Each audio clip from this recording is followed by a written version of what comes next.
Do you want a more consistent and powerful serve in pickleball? Then this video is for you. And be sure to stay to the end because we're gonna be showing you a great drill progression that will help you dominate your serve. So let's get into it. Starting off with step one to a more consistent and powerful serve, we're going to talk about the pre-serve routine. Now, a lot of the best athletes in the world have routines to help them get focused before they're going to take a shot. So for example, basketball players, before they shoot a free throw, some of them dribble the ball 3 times, some of them spin the ball in their hands. Golfers, before they approach a golf shot, sometimes they'll step up with their right and then their left foot, or they'll pull up their sleeve. There's a lot of different routines people have that lets people get mentally prepared for the shot, and the serve is no different. Now, Danae, I know that you've kind of changed up your pre-serve routine a couple times until you found one that works, but show us kind of what's your pre-serve routine and why do you like it? Yeah, so for me, a lot of times, especially if there's a fence or something behind me, I don't know why, but I love to just like kind of tap my paddle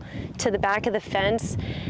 A lot of times for me, it's just a little bit of a reset mechanism to just remind myself to think about this point. So that's kind of my reset mechanism. And then when I come up to the line, I usually just hit the ball twice and then I just go right into my serve. But that's kind of my specific routine that I personally like to use. Yeah, so everyone's is a little bit different. Personally, mine's pretty simple. I just bounce the ball like 1 or 2 times, or sometimes I don't even bounce the ball. I'll just touch the ball to my paddle, get set, take a deep breath. I think breathing is really important, and then you would go into your serve. So it can be a variation of kind of what feels good to you, but be sure to get your breath under control and do something that's going to be very comfortable for you. Some people like to get their feet moving. There's a lot of different things you can do, but the first step to a consistent and powerful serve is to dial in a good pre-serve routine. Now we're going to go on to the next step and get into some of the mechanics of the serve. So the next step that we're going to go through gets into some of the mechanics, and what we're going to talk about here is unit turn with ball extension. So let me show you what I mean. Now, depending on how you serve, some people serve with more of an open stance. Some people close their stance off and point their shoulder towards their target. But either way, you need a unit turn with ball extension. So if I'm going to have, let's say I'll go in the middle, about a 45-degree stance, what I'm going to do is I'm going to extend the ball straight in front of me. And as I do that, I'm turning my shoulders and I'm getting coiled up. Now, I don't just turn and sit like this, but it's important that I transfer my weight to my paddle side foot, okay? So if I'm a righty, what I'm gonna do in this is I'm gonna extend the ball, I'm gonna rotate my body, and I'm gonna get my weight on my paddle side foot. So if I'm like this, I might be transferring back, and if I'm more open, I'm gonna transfer. And what happens is this paddle side foot is kind of my anchor foot that I'm coiling around. So if you think of like a Twizzler, how a Twizzler's kind of braided up, that's kind of like my anchor point, and I'm kind of rotating and trying to create tension in here. That's how I create power. But to practice this, what you're gonna do is you're gonna get your feet set. Remember, you've just done your pre-serve routine. You're gonna push the ball away from your body and in front of your body, and you're going to transfer the weight to the paddle side foot and turn the body. That's gonna motion right here. So again, it's from here. You've just done your pre-serve routine. Extend and turn, okay? Extend and turn. There can be a lot of different variation of this, what feels comfortable for you. But again, the weight transfer to the paddle side foot, ball's in front of you, and you're really anchored right here on this paddle side foot, turning and then exploding forward. Now we're gonna go on to the next step in the progression. Next, I wanna talk about your paddle swing path after you're at that preparation point.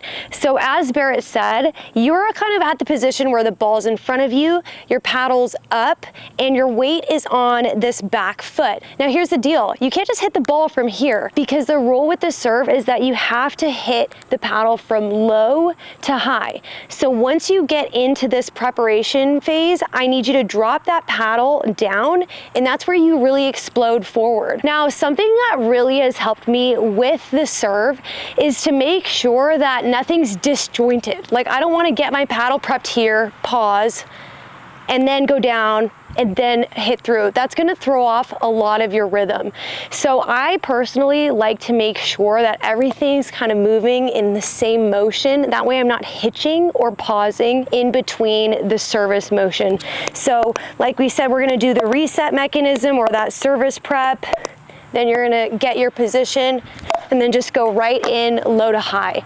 Don't have all these pauses and hitches because that's gonna throw off your rhythm, and the serve really is a shot that is very fluid in one motion. So now that we have a solid base established and how to be really consistent with that shot, we're gonna talk about how to generate some more power when you're serving, and it has to do with your follow through and creating kind of this whipping motion, okay? So the first thing that we need to discuss is wrist lag. Now, when it comes to wrist lag, what you're gonna do here is you actually really want to lay your wrist back, okay? So you notice how if I were to take my hand and just lay it back like this, that's kind of the motion you wanna be in throughout the serve. And having this wrist lag as you come through the zone will create this whipping motion that's going to give you power. So if we were to go back to our pre-service routine, bounce the ball, do what you need, you're gonna extend the ball forward with unit turn, you're gonna drop and go low to high, and you're gonna finish through the zone with your weight coming forward, that wrist lagging through the zone. So if you'll notice here, I'm here, my wrist is laid back, extend, unit turn, down and forward. Now again, that was kind of choppy. I'm just showing you the steps, but like Danae mentioned, you really want to be smooth with it, transferring the weight from that paddle side foot into the court. So you could think of keeping this wrist nice and loose and creating kind of this whipping like motion, and this is kind of what it should look like. So now we're gonna go into a little practice progression of the best way to actually practice this on court. So the first step in the progression, you're actually gonna take a ball, you're gonna set your paddle down. This is going to help you work on a couple things. One is you're going to work on extending the ball out in front of you and turning your shoulders. That's step one. And also you're gonna have your weight kind of on this inside foot, and this is kind of your starting position. Or if you were more closed, you would be here, your weight would be on the back, and all you're gonna do here is you're going to reach forward and catch the ball. Reset, you're gonna extend forward, reach forward and catch the ball, okay? Weight's on your back foot, reach forward, catch the ball. Once you do this a couple times, you're gonna kind of get the motion, try to be nice and fluid with it, and this is going to help you kind of understand how to transfer your weight and how to get prepped for the serve. So the next step is that you're gonna get a partner who's going to drop the ball. Now what you're gonna do is you're gonna prep and get ready, so go ahead and get ready. You can see how her weight is right here on her paddle side foot, paddles back, ball's up. Now the ball would probably be here if she was actually serving, but I'm gonna be holding the ball. She's just getting there. That wrist is laid back, and I'm gonna drop the ball. She's going to explode forward. So it's gonna look like this. So obviously this is kind of emulating the drop serve, which you can drop the ball if you would like. But what this is gonna do is this is gonna help you get in the right position and focus on that second half of the serve. And then we're gonna put it all together in the next step. So for this last part, what we're gonna do is we're gonna put this all together. I'm gonna give my partner the ball, and she's going to do the entire motion. But what we've done is we've set up targets in the back quarter of the court because we really want to aim this nice and deep to create power and really whip it through it. So go ahead and show us, put it all together. Unit turn, transfer the weight, and bam, right on the target. That was great. So if you do this progression, it's really gonna help you feel nice and fluid, and you're gonna develop more consistency and power on your serve. If you learned something new, make sure you like this video and smash that subscribe button. And we'll see you on the next one.